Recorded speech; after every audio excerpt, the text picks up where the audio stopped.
Ian Rapoport, NFL Network insider, on Good Morning Football, talking about the Browns quarterback situation and the thing that we've been talking about with Shedeur not getting first-team reps.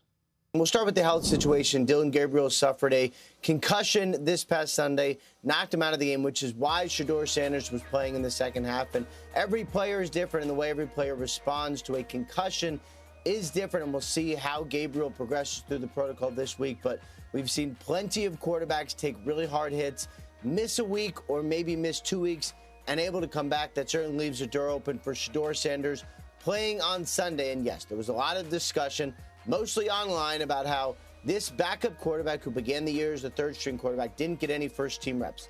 That is literally normal. That is basically every backup quarterback. So if you watched, I don't know, let's just say the Falcons and Kirk Cousins came in and didn't look good, well, he also didn't get a lot of first-team reps. Backup quarterbacks almost always get basically no or very limited first-team reps. If Shedeur starts this week, which again seems to be the way it's going, he is going to get all the reps. He'll be more prepared than he has been, and the product will be what it is.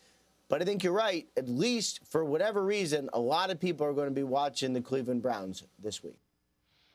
And again, we'll see. Kevin Stefanski stopped short of saying whether Gabriel was in or out of, the game come Sunday against Raiders. Still in concussion protocol, and he, as you could imagine, didn't want to give too many updates today about Dillon Gabriel. Well, I think that was well said, and you said it earlier again before we got on as well. There's not a lot of reps, and a lot of from high school, college to pro. There's really two really hard work days. There's a day you got to kind of get the scouting report, what the other team does.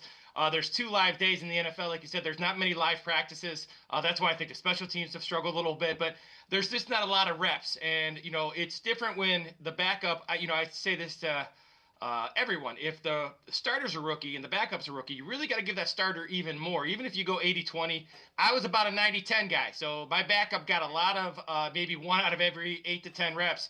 And there's different ways to look at it, but I was one of the guy in there to have the most reps. And if he's going to start this week, I still think you'll see a lot of really good. I think you'll see some improvement, but you're also going to see some of the things that have cost him with his lack of when he drifts backwards and things like that. But you're going to see some really good throws. You're going to see some great, some accuracy, anticipation, things he does really, really well. But this is the NFL level, and I think what's happening is that he's seen the speed of the game.